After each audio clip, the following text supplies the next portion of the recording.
Hi, everybody. Bold is great. Okay, so the pacing of it, fantastic.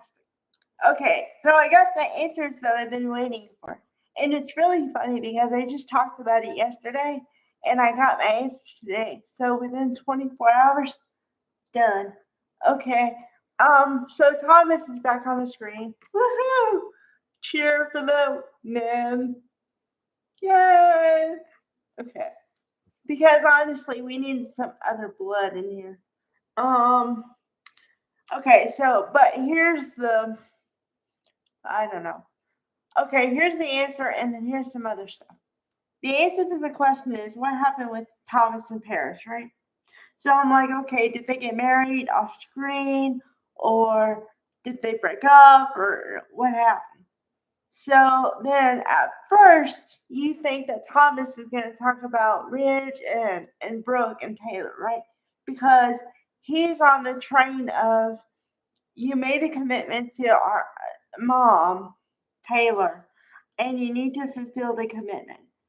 Um, and you shouldn't let Brooke interfere with that. And I'm like, okay, but if he doesn't want to do that, well, obviously, my first inclination was, well, but honey, where have you been? The storyline of Bold is the flip flop between two people, the love triangle, the whatever, if you will. Okay, so that's not gonna end. Um, as much as I'd like it to, but not happening. Okay, so then that's the beginning scene, and then we have a switch over to Katie and Brooke, which Heather Tom, yay! Love Heather Tom. Love her. Okay. So then she's trying to be supportive of her sister and say that, Rich should be with you because you're the love of his life, yada, yada, yada, and he should do the right thing, and that's break up with Taylor and be with you. And then, but Brooke is the one who tells her, well, there may be a fly in the ointment because Thomas is back. And I think Thomas is telling Ridge to be with his mother, Taylor, instead of me. And yet again, I'm like, okay, why are these people fighting over him? I'm sorry, I can't get off of that. Okay. Meanwhile, um, then we have Lee talking to Taylor, and apparently you're supposed to believe that Lee didn't know that Taylor's engaged to Rich. Again, apparently. And so because she's wearing the ring and she's like, is that new? Oh my God, I didn't know you were engaged. And all this stuff. And then so Lee tries to dig into the family of like, so what's going on? And then Taylor mentions that Thomas is back in town. And she's like, oh, really? I didn't know Thomas was back in town. And forgive me for saying, but hasn't Thomas been through a lot of stuff over the years? Like digging for dirt. I'm like, okay, you're not subtle at all. But and then Taylor's cool, Well, yeah, he went through some trouble, but he's kind of finding his way now and all this stuff. And then, so the end of that. Then we switch over to Luna. Luna, the troublemaker. Because Luna thinks she's pregnant. She's pregnant, okay? She slept with Will one night and she thinks she's pregnant. Now, whether it's false or positive, negative, I don't know. I really don't care. I can't believe that Bold is using that device as a way to get Will and Luna to get, or trying to break up Will and Elektra. I said to break them up. I didn't say to break them up in a crazy way. Okay? I never said crazy. Did I say crazy? No, I did not. I said adult breakup. That's what I said.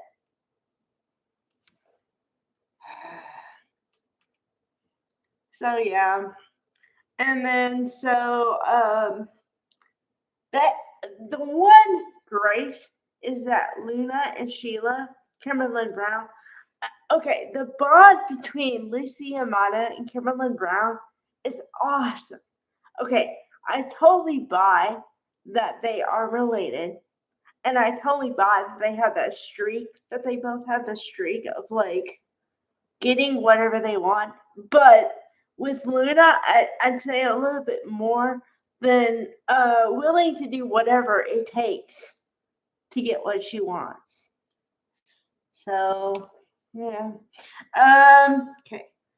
So then they're talking for a while, and she's like, "How you doing?" and all this stuff, and she's trying to be the voice of reason, which I like because let's be honest, Luna needs a voice of reason. Okay, how good a voice of reason Kimberly Brown or Sheila is going to turn out to be is a different story. Because see, the thing is, if you need a voice of reason, the reason you need the voice of reason is because you don't think your way through things, right? But then also, the person who needs it needs to be able to hear that and factor that in. I don't think Luna is going to factor that in. Just saying. Okay, so, and then she's trying to say, you shouldn't think that you have a future with Will because just, you know, I don't think it's right and, all the things. And she's trying to be um, logical, sensical, whatever, with Luna. But Luna is laser focused on she's gonna get her man. Okay. So then Sheila has to leave because she has to take care of El Giordino again. Which, where is Deacon? I just have a minor question. Where's Deacon? I mean, where's Chef Kanan? Please have him on the screen. Please, I miss him. Okay, so she says, I gotta go back to work and whatever. So then Luna talks to herself and says, well, I not only have a desire, I have a plan, and I'm doing it. I'm not just waiting on it, I'm doing it. I'm like, okay. I'm like, I said this before, and I think I said it to no one, so I'm saying it on camera now. Um, if Luna doesn't watch out, she's gonna go down delusional drive and never come back. Okay, because there are some things you can do and some things you shouldn't do. And I think she's going to cross the line before she knows it. And then she's going to be back in trouble again. And then, yeah, people will know she's alive because she's back in jail again.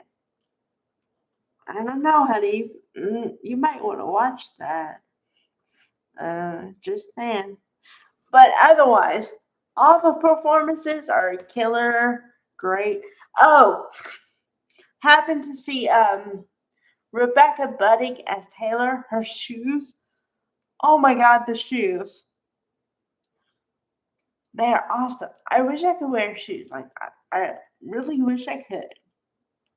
But man, she's killing it. So yeah. Well, there you go. All right. Bye everybody.